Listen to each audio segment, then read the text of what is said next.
We have so much in common. You're like, you could totally be one of my kids. You know what I'm saying? Oh, knowing what you've been through and your amazing experience and your like deep depth of love and heart and support, that is truly like such a kind thing to say. So thank you. You're awesome. You And know you know I love what? to sleep on a couch, so if I'm in Oakland, I will hit you Oh, up. Like, please. "Hey, girl." I have a couch. Like, it's your adopted grandbaby. I'm gonna need for like 2 to 3 weeks, or as the spirit leads us, I just hang out with Yeah, you. You get totally. some Or maybe YouTube tips, you know, we'll for meet in Spain or some other travel destination. something. Mhm, Listen, that mhm. would be amazing. That would be amazing. Love to travel, love it. Mhm. And another thing we have in common you might not know is we both love the Great British Bake Off. Are you caught up? Oh my god, no, I'm not. Don't What spoil are it. you doing? What's more important? Have you watched the season that was done during COVID where they were in a bubble together? No, So I there's didn't one of see those on that. Netflix, and now they're on another one. So they did Okay. all of that. That was like a couple of months ago, and now they have a Wow. new one that's now being released week by week. Wow. Okay, okay, so I'm like 2 seasons behind. Do you get emotional whenever anyone shakes Paul Hollywood's hand? Yeah. I cry every time. I fucking cry. I just weep. I'm so happy. Literally, my favorite thing is when, because they always are so nervous, they present their thing that they made with love, and they're just like, hope you like it. And then when they like it, and you see them realizing that the thing they made that this person likes, I literally just get so emotional. And it makes me so happy. It makes me like in such a deep way. I'm so happy for them. I'm just like, it's just so beautiful. I love it so much. And the stakes It's are so so low. beautiful. It's so They beautiful. don't, I they love don't win that no show. money. They don't win a single cent. They literally win some flowers and a little bacon whack, like cake thing. And that's it. And then they I love it. I love it Oh, so much. I love it so much. It's one of my favorite shows. yeah, it's the best. And I went keto a couple years ago, so it's Oh. also my way of staying, like, connected to carbs, like, Oh. it's like, "Oh, look I at have that." the opposite relationship. I'm like, when I know it's on, I make sure I get some cake to eat. So I'm like, as they taste the cake, I'm like, and I try to pretend I'm eating cake too.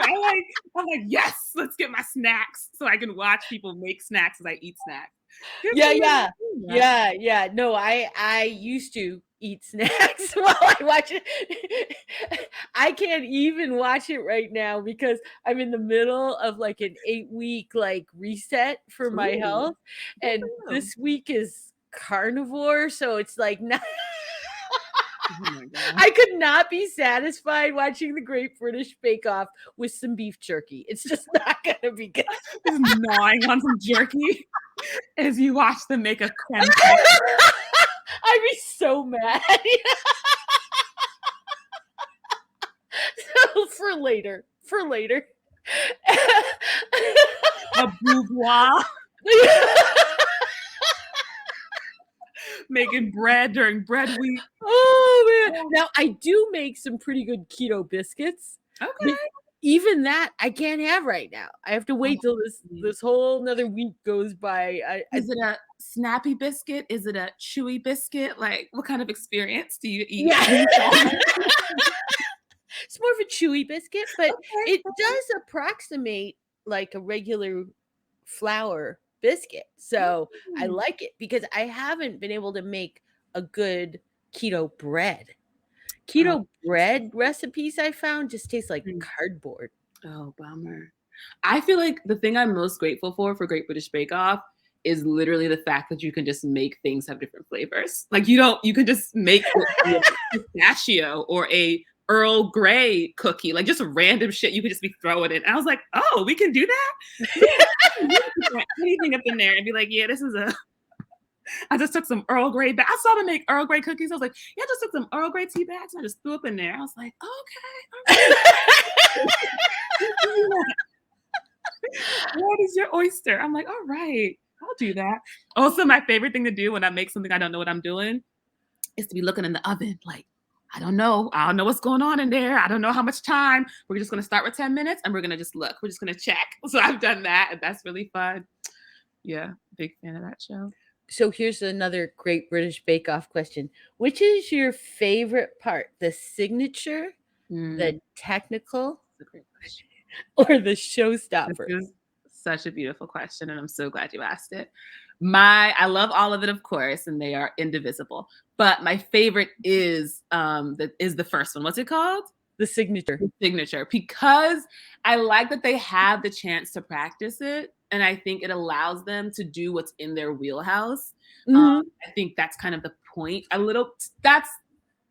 think they love to bake. They love to bake, and I think those other challenges put pressure on people, and it's about like, well, can you bake something you've never seen before with no instructions, and can you make this thing that blows us all away? But that first one is about, we all love to make things together, and you can practice so you have this, so you know what you're doing, and it's really about, they are in community showing off, this is something that I know is going to be really great. And I think they tend to be, generally speaking, like really good, like across the board they tend to be really good because they have that chance to practice. And I think I love that part of it more than the actual like competition. Like I would watch them all bake for 12 weeks and no one get eliminated, because I just love that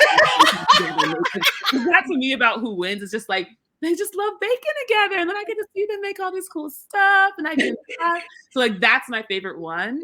Yeah, That's so great. I love that's my that. favorite one. I just think it's very beautiful. Mhm. Yeah. I love that, and I enjoy the grandeur of the showstoppers, Yeah. That's They'll pretty absolutely. exciting what they can come up with, you know? Yeah. And I think that speaks to, the idea of limitations and struggle and suffering and all these ideas. It's like what you can create when you're under pressure. It's literally just like a diamond being created from the pressure, right? Like it's beautiful that they can just kind of create and have the practice and have the freedom. But when you put people under pressure and make them reach these wild bars, we have that in us. So it allows us to show like, oh shoot, the whole time that was in me. And if you hadn't asked me to reach that level, would I've gotten there on my own? Who knows?